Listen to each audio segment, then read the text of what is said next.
Good evening from me, good morning, good afternoon, depending when you're watching this. Hi, hope you're okay. I'm really glad that you've come on to watch this video. It's brave to search for this kind of thing, it's brave to hear about it because we don't want to think about it really, but sometimes it takes over our lives and we don't have a choice but to think about it. So I'm sorry it's a bit dark in here tonight, winter is coming.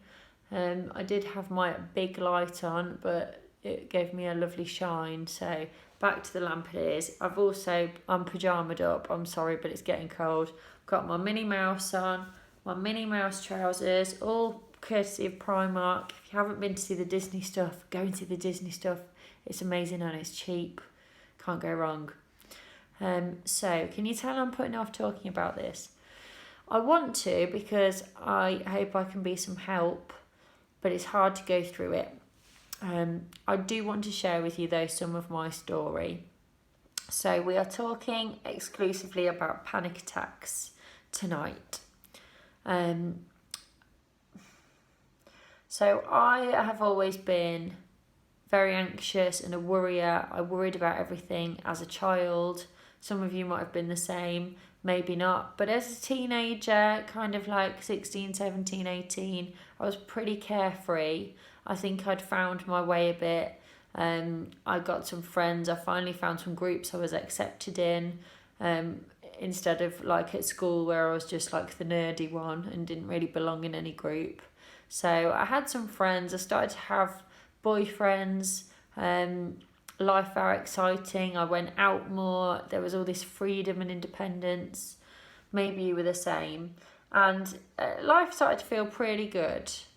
When I was about 18, I went on holiday to Spain with my family. So my mum, dad, my brother, and my boyfriend at the time came with us too. Not really relevant, but just to set the scene. I was really excited about it. I wasn't worried about any of it. I was a bit iffy about going on planes, but nothing more than the average person. We went on the holiday. We spent a week and we had a nice time, loads of fun, no problems. The night before we were due to come home, we had gone out for dinner and I just started to feel really strange. Strange is probably the best word I could use. So kind of on edge, clammy, really nervous, like something was wrong but I couldn't explain why. And I just thought it must be about the flight home because there's nothing else it can be about. And I was just trying to find a reason for it. There wasn't really a reason that I could find. So it's hard to talk about, but I'll power through. Eventually we were at this restaurant and I went to the loo and something kind of hit me, and it's now it's a bit of a blur because this is a long time after. This is when I was about 18. I am 33 now, so I just remember feeling very small and alone and just terrified, absolutely terrified, and just completely confused as to why, but could not get rid of this feeling.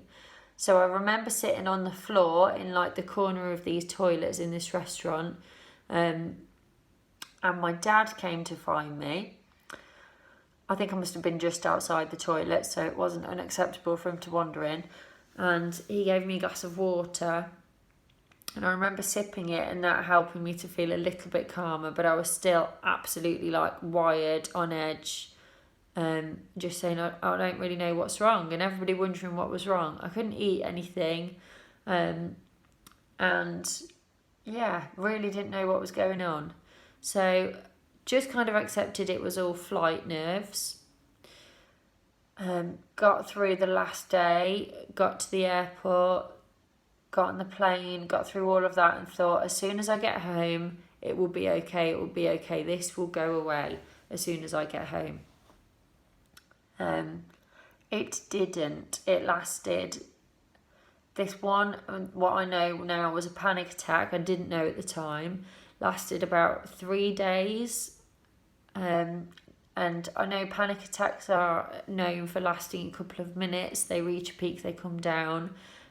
So it wasn't at a really high point for 3 days, but it was a hugely high level of anxiety and panic for those 3 days. Maybe some of the panic over the fact that I didn't know what was going on. I hate not knowing what's going on. I like to be in control.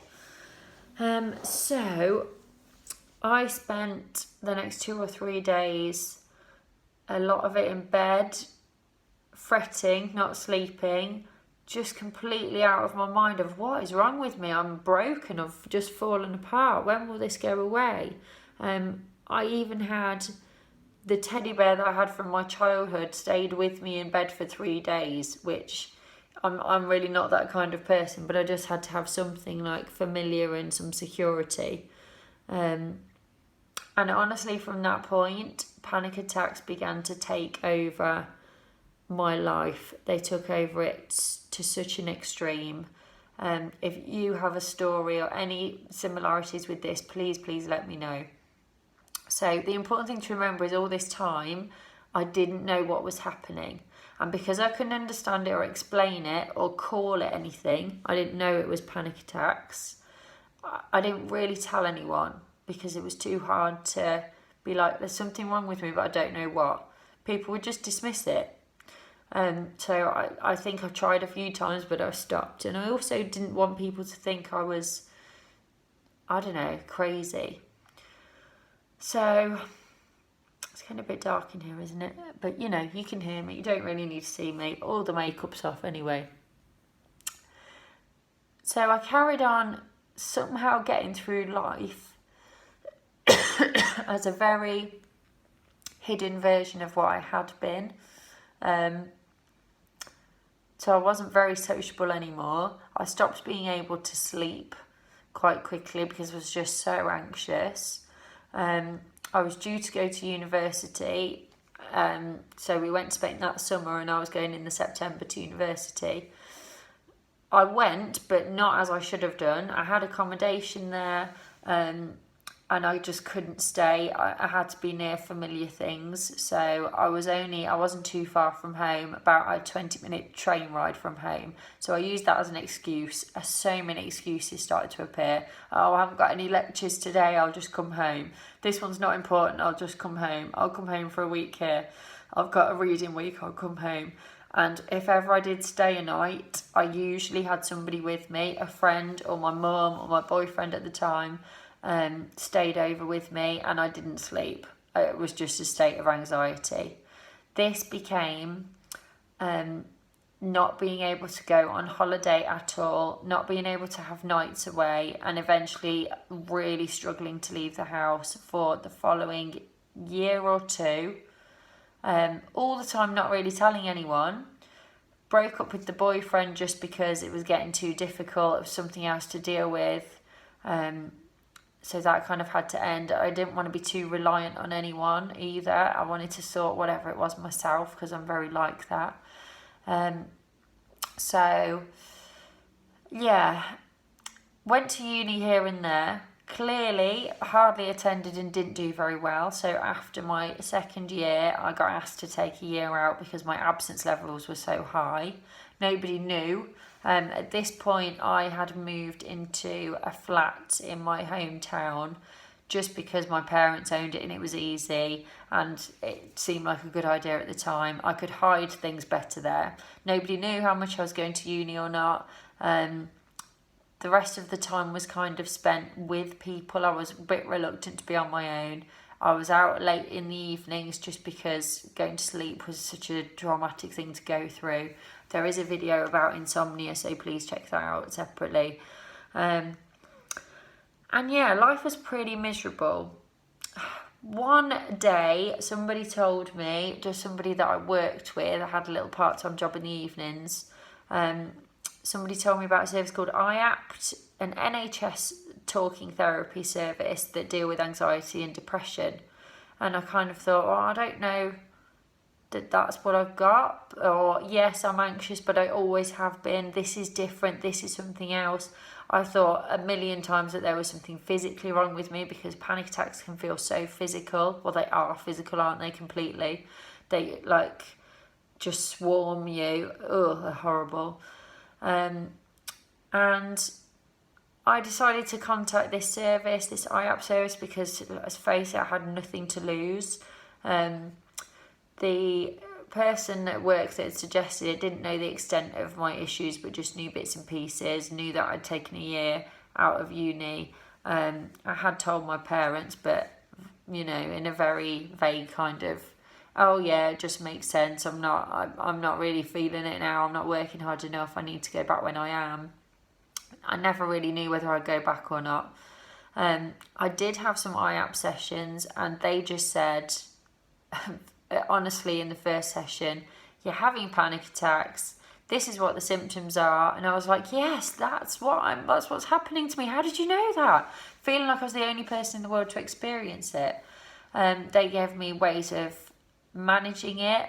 They told me that breathing helped. They told me that panic attacks wouldn't hurt me, and they told me that they always pass. And honestly, those two bits of information just saved me, because I just didn't know that. I really didn't know that.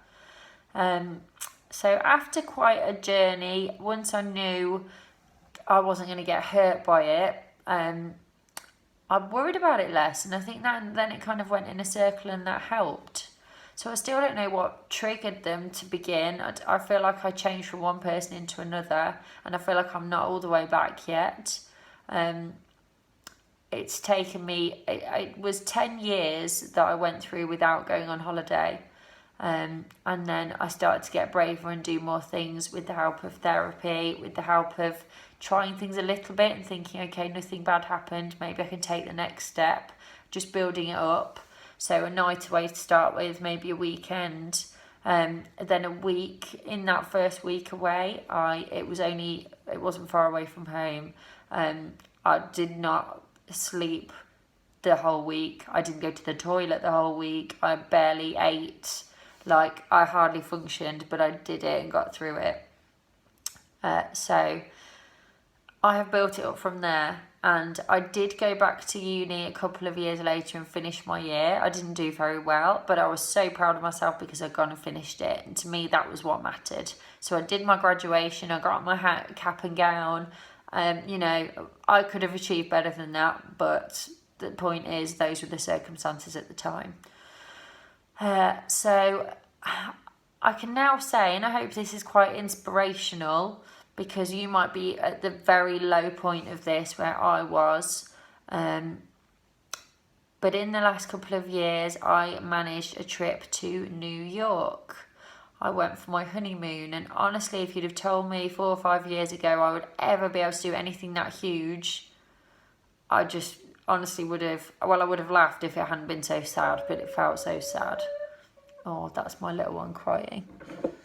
Just turn the monitor down. She's just having a wiggle. So yeah, it is possible. Like, go and get help is all I can say. Just talking to someone will make you feel normal, which is not how I felt at all. And that is what you need to feel, because it is normal to feel this shit sometimes. Apologies if anybody young is listening. Please talk to someone. Just go to your GP and just say, I don't really know what it is, I don't know what it's called, but this is how I feel, and go from there, because there is so much more help than you might know. Don't just sit and Google it, because that won't be specific enough to you. Please just go and say, however crazy it sounds, these are my symptoms, please help.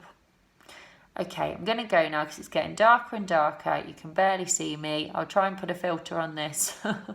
Haven't learnt all the ins and outs of editing yet, but you know, I want you to just hear me as I am, even the mistakes and the ums and the pauses and all that, because this is how we all are, and we all need to get used to a bit more reality, I think. So I hope this has been useful. Please go and talk to someone is my message. You can come from being at a super low point to somewhere so much higher. if you open up and accept help. I know it's not easy. If you are not sure of where to go or not sure of the service, give me a message. I'll put a few details down below, and I will see you in the next one. Bye.